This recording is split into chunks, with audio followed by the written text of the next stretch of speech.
अब मेरे को समझ नहीं आ रहा कि कौन से मैं वर्ड्स यूज करूँ और क्या सपने बता दो अपने, जो सपने में ड्रीम में आके या गुरुजी ने जो आपको वचन कहे वो बता दो ना आंटी। मैं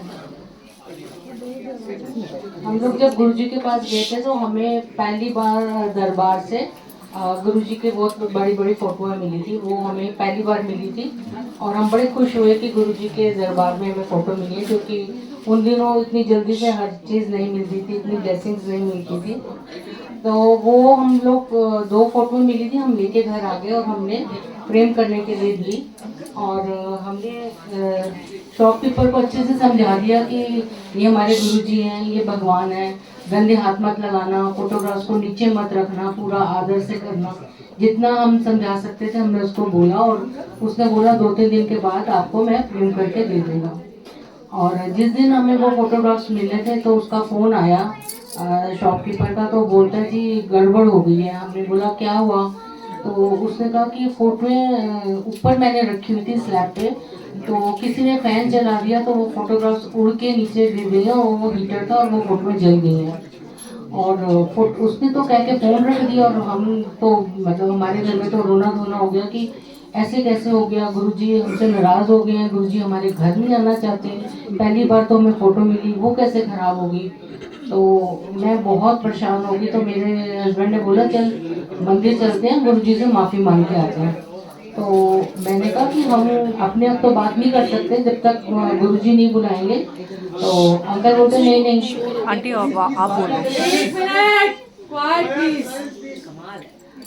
कमाल है, मतलब मत्था टेक के मतलब बाहर से गुरुजी को बोल दिया बाय सलाम करो, ओके बाय गुरुजी सी या, ऐसे नहीं बोल सकते हो, है ना? तो हम मेरे हस्बैंड ने बोला मैंने कहा गुरुजी जब तक खुद से हमें नहीं बुलाएंगे हम उनके पास जाके बात नहीं कर सकते। तो अंकल ने बोला नहीं नहीं मौका भी वो देंगे, हम चलते हैं, हम संगत के टाइम से पहले जाते हैं। तो हम लोग एम्पायर स्टेट पहुंच गए, अभी दरबार खुला नहीं था और हम मंदिर के बाहर खड़े होकर सोच रहे हैं गुरुजी हम तो अब मंदिर अंदर नहीं आ सकते, अभी समय नहीं हुआ संगत का, आप बाहर आ जाओ। और इतनी मैंने प्रेयर करी और मैंने देखा गुरुजी बाहर आ रहे हैं। गुरुजी उस टाइम वॉक करने जाते थे, गुरुजी ने पैंट शर्ट पहनी हुई, स्पोर्ट शूज पहने हुए, बड़े अच्छे मूड में गुरुजी आए और खड़े हो गए। तो मेरी तो बोलती बंद, अंकल ने भी बड़े मुश्किल से घबरा घबरा के बोला कि गुरुजी हमसे गलती होगी माफ़ कर दो। तो गुरुजी कहते की होया होया की। तो अंकल ने सारी बात बताई। तो गुरुजी कहते हैं कोई नहीं, थोड़ी गलती नहीं है, आने वाले टाइम में तुम बढ़िया फोटोआं दूंगा।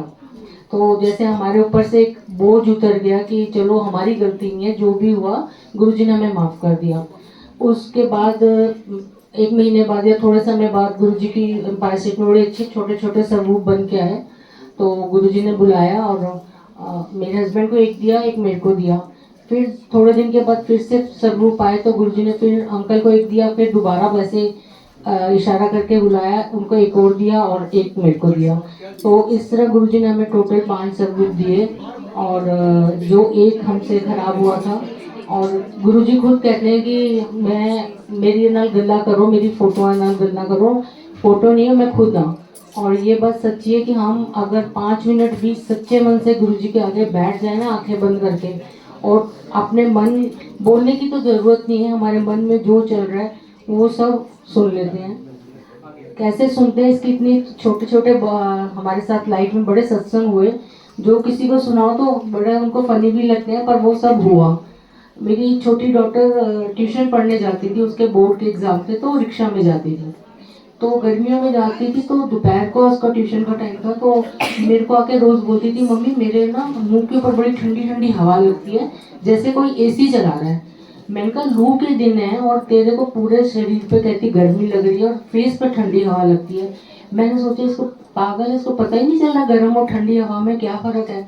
वो रोज़ मुझे बोलती रही और मेरे को समझ नहीं आई। फिर एक दिन उसको गुरुजी ने दर्शन दिए और गुरुजी बोलते हैं कनिका अपने जड़े काम करते ने शामी जाके किया करो, लू भी टूर पैनी तो मनु तेरे वास्ते ठंडी हवा भेजनी पैंती। तो उसने मांगी नहीं, मतलब इतना ध्यान बच्चों का गुरुजी रखते हैं, अपनी संगत का रखते हैं कि उनको गर्म हवा से भी बचाते हैं। तो दुखों की गर्म हवा कैसे आने देंगे हमारे पास, वो हमें हर हाल में बचाते हैं। बस जितने हमारे कर्म हैं वो भोगने, उसको भी वही 90% माफ़ करके हमें भुगता देते हैं। तो बस गुरु जी की शरण में आ गए तो कुछ सोचने की, कुछ समझने की ज़रूरत नहीं है। वो बैठे हैं हमारा ध्यान रखने के लिए, बस हमें उनकी शरण में रहना है। जय गुरु।